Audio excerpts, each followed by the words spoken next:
Ang renal arteries kasi ay kasama yan sa complex network ng ating kidneys. Di ba yung vascular network? Opo. Di ba lagi kong sinasabi, ang kidneys natin are made up of a lot of tubules. Paulit-ulit para masabi ng ating mga viewers, sabi, ang kulit-kulit na ni Dr. Lee, paulit-ulit. Tubules, kasi yung function niya, filtration, di ba, reabsorption and secretion para sa ihi. Tapos yung renal tubules, very vascular siya. Kasi maraming function yan. Kasi you have to know that yung renal arteries natin or yung kidneys natin also monitors our blood pressure. Oh, di ba? Kala mo yung puso lang. So, yung kidneys rin. Because that's why you have your renin-angiotensin system. So, ibig sabihin, pag yung muscle organ natin na puso ay nagtitibok-tibok, yung kidneys natin also has a system to regulate our high blood pressure. You have a question? So, ang kadalasan niyan, pag hindi tayo nag-iingat, so ibig sabihin, patients who are hypertensive, patients who have ischemic heart disease, 'di ba? Ischemic, ibig kumikipot ang mga ugat natin sa puso. Patients who have previously stroke are very prone to have renal disease, artery disease in the future. When I say renal artery in the future, iyan, ibig sabihin, maaring magkaroon sila. It is not direct, it might be indirect. So, ibig sabihin kasi, because you have the predisposition to go to that aspect. Kasi meron tayong sinasabing mga disease like ischemic nephropathy. Yes. Diba? Kung may diabetic nephropathy, kasi diabetes ka, nephropathy is the kidney disease. Opo. Meron ischemic, lumiliit, kumikipot ang mga renal arteries. Opo. Diba? Then, atherosclerosis. Dahil masarap ka kumain, lifestyle, diba? O magkaroon ng mga plaque, mga ganon. So, pwede magbara-bara yung ang renal arteries mo. Eh, And Doc, coito disease. Opo. Dok, paano po malalaman ng isang tao na meron po siyang ganitong uri ng sakit? Meron po bang symptoms na nararamdaman sila para masabi ko na, ay, parang ganyan yung nararamdaman ko, yung sinasabi niya? Very good. Kasi pag sinabi mo, kasi it could be uncontrolled hypertension. Pero lagi natin sinasabi, Celine, Ian, hypertension, may maintenance naman siya eh. Hypertensive na yung individual. Kaya nga minsan, silent siya. Hindi mo nalaman. Ay, talaga, Dok. Kasi maaring yung pasyente, hypertensive, meron na pala nangyayari sa kidney niya. You know what I mean? So the best way in order to do that is what? You monitor it to yung ultrasound. Yung monitor to ultrasound. Pero lagi na sinasabi, minsan ng mga pasyente, hindi naman mag-ultrasound ng kidney yan. Opo. Hindi na niya i-scan yung kidney niya. Malay naman niya. So, it might come in late. Oh. Diba? So, it may come. So, ang pinaka-ano na diagnosis dyan is, if you are very, very, worry about it, ibig sabihin, pag magba-blood exam ka, magka-creatinine ka, mga gano'n, may fluctuation na yan. There is a way also of seeing, titingnan mo kung sumasakit ba yung likod mo. Minsan, meron, low back pain, pero that's not really yung crampy na masakit.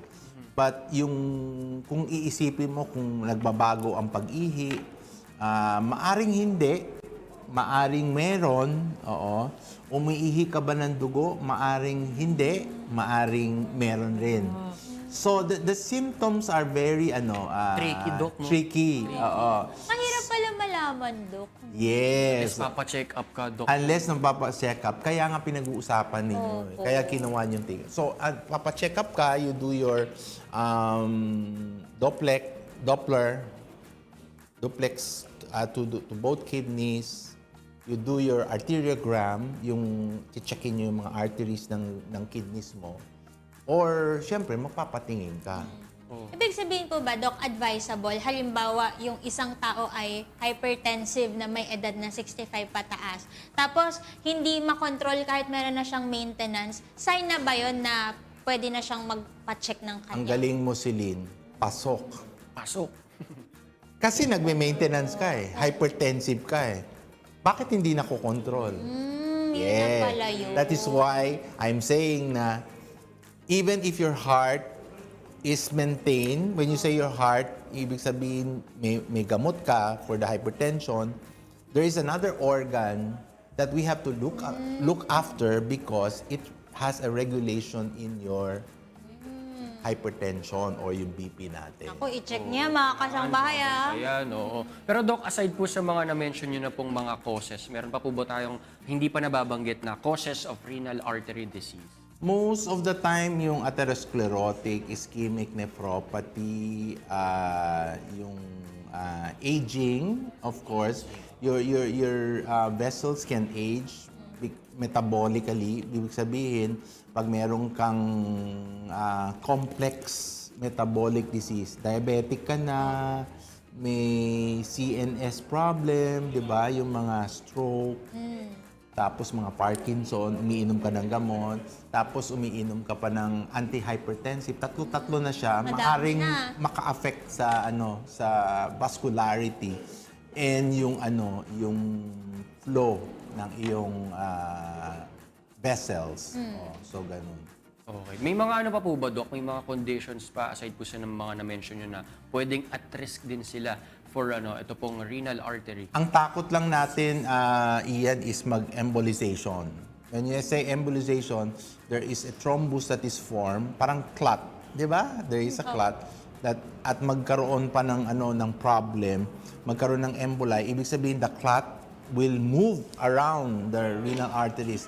And if your renal arteries is all already ischemic, makikipot, you can have a renal shutdown. If your heart can shut down, 'di ba? Cardiac arrest, your kidneys can go into shutdown also. And can you imagine yung dalawang kidneys mo magsha-shutdown? No. Wala ka ng production ng ihi. O saan pupunta ang ihi? Pag ganun, Diba? Doc, paano na po? Sorry para sa mga nagbe-breakfast. Oh. Paano pag ganun, Doc, ano na po yun? For dialysis? Ganun na po? Yes. Okay. So, Shutdown na eh. so chronic renal artery disease can proceed in a complicated way for you to go into dialysis. Ako, mahirap. If dialysis cannot be suffice, then renal transplant.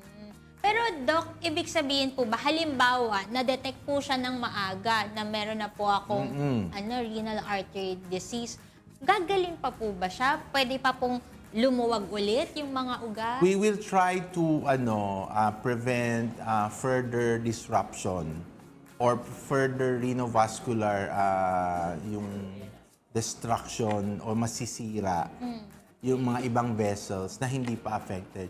You have to be reminded of kasi ang kidneys kasi don't have a replacement like your liver.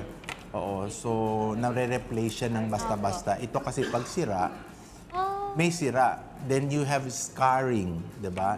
Kaya meron tayong mga renal scars after a certain defect, mga ganun.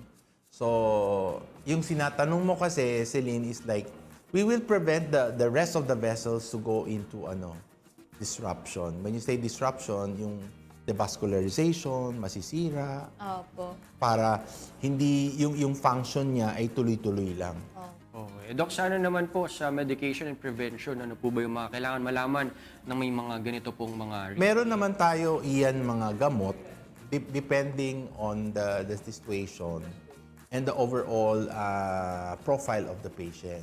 When I say overall profile, kasi pwede kang magbigay ng antifibrolytic, meron mga anti-embolytic, di ba? Depende kung ano ang nakita mo ngayon. Kasi hindi pwede basta, no? We have to remember that kidneys are just not, they're just not like filtrating organs. They are also important in the aspect of adjusting to the function of other organs like your heart, and your liver. Di ba sabi ko, liver, nag-aano rin sila, nagpe-pairing siya. So, kailangan nandoon siya. Pero may mga gamot tayo. Of course, we have certain medications for that. Yan, ako Doc, syempre. Pwede rin pala, sorry, pwedeng surgery and stenting. When you say stenting, pwede mo lagyan ng stent para bumukas yung lumuwag. Tapos surgery, of course, very major na yon. So, pwede rin gawin yon. Pag kaya, yung mga major vessels lang ng renal artery. Opo. Ayan, Doc, halimbawa, ako po, wag naman sana magkaroon ako nito, Doc. Hindi, bata ka pa. Sample lang, Pero yung mga example. Healthy living kayong dalawa. Yes po, yung mga, Example lang. mga kasambahay natin or mga viewers natin na nagsususpecha, ay yung ano ko yung high blood ko parang hindi nagiging tama. Kahit na meron akong maintenance, parang kailangan ko na magpa-check up kay Doc. Saan po kayo pupuntahan? Yes, alam ni Ian pwede yan. puntahan, Oo. Doc. Parang sinasabi ko, alam mo yan. Alam Oh, ni sabihin Ian. mo na. Saan Sige yan? na nga si Doc, pwede niyo mapuntahan sa Rejuvenative and Aesthetic Wellness Center. Pwede niyo silang kontakin sa 0917-509-9288. Matatagpuan niyo po sila sa One Asia Business Center, Block 2A, Lot 26, sa Binyan, Laguna. Yan alam na alam ni Tama, Ian. di ba, Doc? Oo, tama.